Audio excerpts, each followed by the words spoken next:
우리나라의 스포츠 구조는 즐겨보고 흥미가 생기면 실력을 쌓고 진로로 이어지는 단계적인 흐름과는 조금 다릅니다. 대부분 한번 운동을 시작하면 곧바로 선수 코스에 진입하게 되는 구조에 가까워요. 처음엔 아이가 운동이 재밌어요 하면서 가볍게 시작합니다. 그런데 우리 사회의 분위기에서는 단순한 취미로 끝나기보다는 바로 대회에 나가고 성적에 욕심을 냅니다. 그러다 결국엔 진로와 프로 선수 가능성까지 생각해요. 일종의 직업 진입 루트처럼 연결되어 버리는 구조입니다. 그러다 보니 부모님 입장에서는 이걸 그냥 해보게 뒀다가 아이의 인생에 영향이 가면 어쩌지 하는 걱정이 자연스럽게 생깁니다. 처음엔 단순한 흥미였지만 이제는 진로와 미래가 연결되어 보이기 시작하니까요. 그래서 결국 부모가 아이보다 더 조급해지는 순간이 찾아오기도 합니다. 그저 아이가 즐길 수 있는 환경만 만들어주면 된다는 걸 머리로는 잘 알고 계세요. 하지만 막상 현실에선 그걸 가만히 기다려주는 일이 생각보다 쉽지 않습니다. 그래서 오늘 영상은 운동을 시키는 부모님들께 조금이나마 도움이 될 수 있는 이야기를 나눠보려고 합니다. 저도 이 길을 직접 겪어봤기에 지금 이 이야기를 할 수 있는 사람 중 한 명이라고 생각합니다. 운동을 했던 아들이었고 그 곁에서 함께 달렸던 부모님을 지켜본 사람입니다. 그리고 그 과정에서 수많은 학부모님들의 모습을 가까이서 봐왔어요. 물론 이건 제 경험담만 말씀드리려고 하는 건 아니에요. 전문가의 의견도 가져왔습니다. 영상을 끝까지 보신다면 운동을 시키는 부모님들이 운동선수의 길이라는 긴 여정 속에서 조금은 마음의 여유를 갖게 되실 거예요. 막연한 이야기가 아니라 현실적으로 가능한 내용을 담았으니까요. 10분만 투자하시고 보고 가시면 좋을 것 같아요. 오늘은 이 한 문장만 기억해 주세요. 부모는 아이가 스포츠 자체를 사랑하고 즐길 수 있도록 도와줘야 합니다. 지노 아우리 엠마라는 미국 여자농구 유명한 코치가 이런 뉘앙스의 인터뷰를 했어요. 요즘은 열정적인 아이들을 모집하기 어렵다. 스포츠 자체를 좋아하기보다는 TV 속 선수들의 멋있는 모습에만 끌려있다. 운동을 진심으로 즐기는 아이들은 동료가 잘하면 기뻐하고 경기에 몰입하고 겸손한 태도를 보여준다. 반면 즐기지 않는 아이들은 나만 생각하고 점수만 따지고 잘못하면 짜증내고 분위기를 망친다. 이런 아이들은 득점을 못하게 되면 부모의 눈치를 보거나 스코어보드를 확인한다. 라는 인터뷰를 했습니다. 이런 아이들은 과정보다는 결과에 초점을 맞춘 태도를 보이곤 합니다. 운동을 순수하게 즐기기보다는 운동을 통해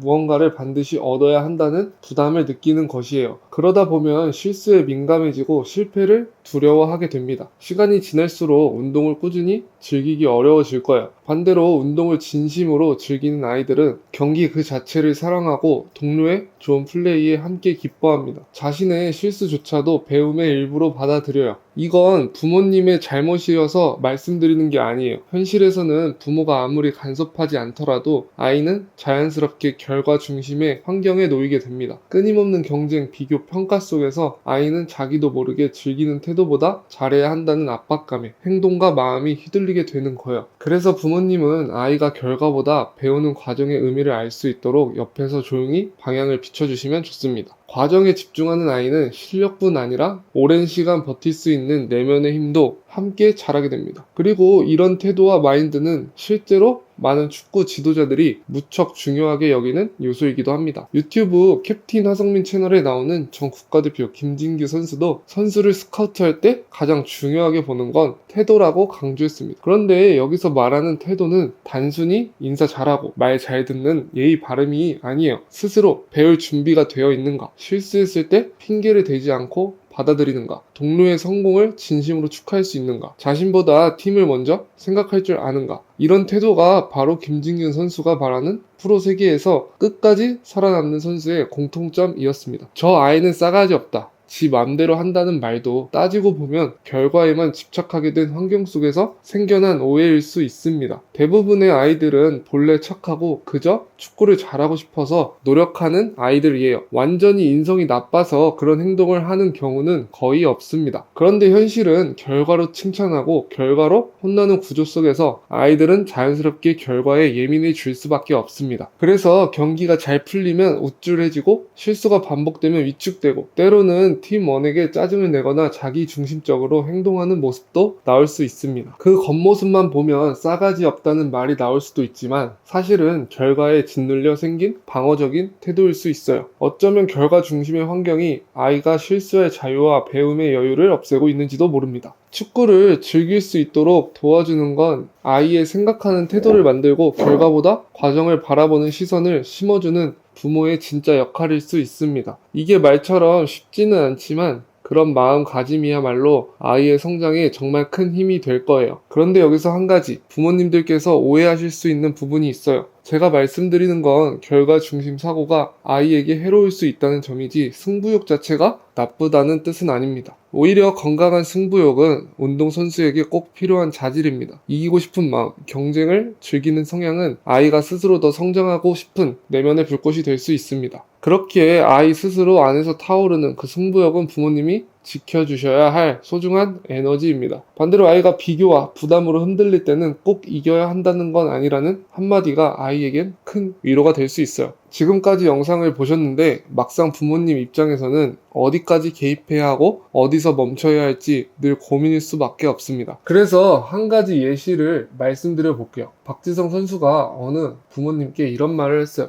부모로서 해야 하는 일은 참견을 하지 않는 일이라고 말했습니다. 한국뿐 아니라 전 세계 모든 나라에서 프로 선수가 되는데 가장 큰 방해 요인이 뭐냐고 물어보면 아마 부모님이라는 대답이 1순위로 나오는 경우가 많다고 합니다. 물론 여기서 박지성 선수가 말하는 참견하지 말라는 건 관심을 끊으라는 뜻이 아닐 거예요. 아이보다 앞서서 조급하게 끌어당기거나 결과를 대신 책임지려 하지 말라는 의미에 가깝습니다. 오히려 아이가 스스로 생각하고 실수하고 방향을 잡을 수 있도록 한 발 물러나서 조용히 기다려주는 태도가 아이에게는 가장 강력한 개입이 될 수 있다는 이야기일 거예요. 결국 부모의 역할이란 앞에서 끌어당기는 사람이 아니라 뒤에서 믿고 기다려주는 사람일지도 모릅니다. 당장은 아무것도 하지 않는 것처럼 보이지만 그 기다림이 아이가 스스로 선택하고 성장하는데 가장 큰 버팀목이 되어줄 수 있어요. 오늘 이 이야기는 축구 선수를 꿈꾸는 아이를 둔 부모님께 훈수를 두기 위해 만든 영상이 아닙니다. 운동을 했던 자식으로서 곁에서 함께 달려온 부모님의 마음을 누구보다 잘 알기에 작게나마 같이 걷는 마음으로 말씀드렸습니다. 오늘 말씀드린 부분은 부모님에게도 도움이 되지만 지도자분들에게도 꼭 필요한 말인 것 같아요. 운동 자체를 사랑하게 하고 즐길 수 있도록 하면 좋을 것 같습니다. 오늘 영상이 도움이 되셨다면 구독과 좋아요로 함께 해주시면 큰 힘이 될 것 같아요. 그럼 다음 영상으로 더 좋은 콘텐츠로 찾아뵙겠습니다. 감사합니다.